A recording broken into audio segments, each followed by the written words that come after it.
আগে আমরা বোর্ড হতাম, এখন আর হই না। আর এই ব্যাপারটাই আসলে আমাদের মনে ভয় ধরিয়ে দেওয়ার জন্য যথেষ্ট। বিরক্তি বা বোর্ডম জিনিসটা এখন বিলুপ্তির পথে। আমাদের মাথাটা একটু ফাঁকা হতে না হতে হাত চলে যায় ফোনের দিকে। একটা মুহূর্তের জন্য নীরবতা পেলে সেটাকে আমরা কোনো না কোনো ভাবে ভরিয়ে ফেলি। আল্লাহ সুবহানাহু ওয়া তাআলা এই নীরবতাটাকে একটা নাম দিয়েছেন, ফারাগা। এই শব্দের মূল অর্থটা জানলে এই অনুভূতিটা নিয়ে আপনার ধারণা পুরোপুরি বদলে যাবে। রুট লেটার হলো ফারাগাইন। কোরআনে এই শব্দটি 6 বার এসেছে। আর এর অর্থগুলো আপাত দৃষ্টিতে দেখলে মনে হয় এর একটির সাথে আরেকটির কোনো কানেকশন নেই। মুসা আলাইহিস সালামের মা যখন তাকে নদীতে ভাসিয়ে দিলেন আর অসহায়ভাবে দেখছিলেন কিভাবে পানি তাকে ভাসিয়ে নিয়ে যাচ্ছে, তখন আল্লাহ সুবহানাহু ওয়া তাআলা তার মেন্টাল স্টেট বর্ণনা করতে গিয়ে বলেছেন ফারিগান, অর্থাৎ একদম খালি বা শূন্য।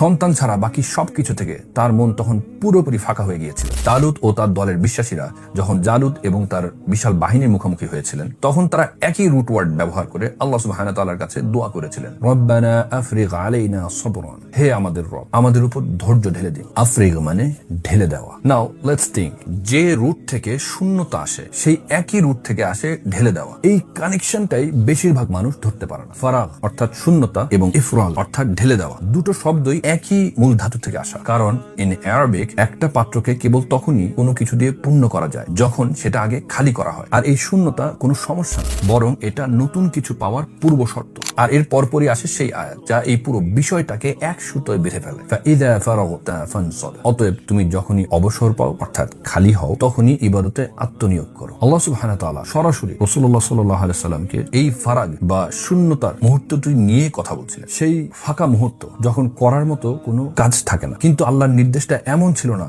যে বিশ্রাম নাও বা রিল্যাক্স করো কিংবা সময় কাটানোর জন্য কিছু একটা খুঁজে নাও। আল্লাহ বলেছেন ফানসাব, উঠে দাঁড়াও, পরিশ্রম করো, এই শূন্যতাটুকু আমার দিকে ঘুরিয়ে দাও। অর্থাৎ এই শূন্যতা বা ফাঁকা সময়টা এমনি এমনি আসেনি। আল্লাহ সুবহানাহু ওয়া তাআলা নিজেই এটাকে এভাবে ডিজাইন করেছেন, একটি উদ্দেশ্য নিয়ে করেছেন। এটা আসলে একটা দরজা হওয়ার কথা ছিল। কাজ শেষ করার পরে সেই ফাঁকা অনুভূতি, বাচ্চারা ঘুমিয়ে যাওয়ার পরে সেই নিস্তব্ধতা, কিংবা ব্যস্ততার মাঝে হঠাৎ পাওয়া একটুখানি বিরতি, এই গ্যাপটা কখনোই কোনো সমস্যা ছিল না যেটা আপনাকে সলভ করতে হবে। এটা আসলে আল্লাহর দেওয়া আপনাকে একটি স্পেস যাতে আপনি তার দিকে ফিরে তাকান। আর আমরা সেটাকে কিভাবে ভরিয়ে তুললাম? স্ক্রলিং করে। দিনের মাঝে চমৎকার একটা সুযোগ তৈরি হয়েছিল দোয়া করা, কোরআন নিয়ে বসার। আর আমরা উল্টো সেখানে দুনিয়ার যত ডিজিটাল কোলাহল আছে সব এনে ঢেলে দিলাম। মুসা আলাইহিস সালামের মায়ের অন্তরটা খালি করা হয়েছিল তার নিজের ইচ্ছার বিরুদ্ধে, কিন্তু পরে আল্লাহ সেটাকে ভরিয়ে দিয়েছিলেন তাদের পুনর্মিলনের আনন্দ দিয়ে। জালুতের মুখোমুখি হওয়া সৈন্যরা আল্লাহ সুবহানাহু ওয়া তাআলার কাছে ধৈর্য ঢেলে দেওয়ার আর্জি জানিয়েছিলেন, আর আল্লাহ সুবহানাহু ওয়া তাআলা তাদের অন্তরকে অবিচলতা দিয়ে পূর্ণ করে দিয়েছিলেন। আপনিও প্রতিদিন খালি হচ্ছেন, দিনে বহুবার খালি হচ্ছেন, কিন্তু আপনি সেটাকে কি দিয়ে ভরাচ্ছেন?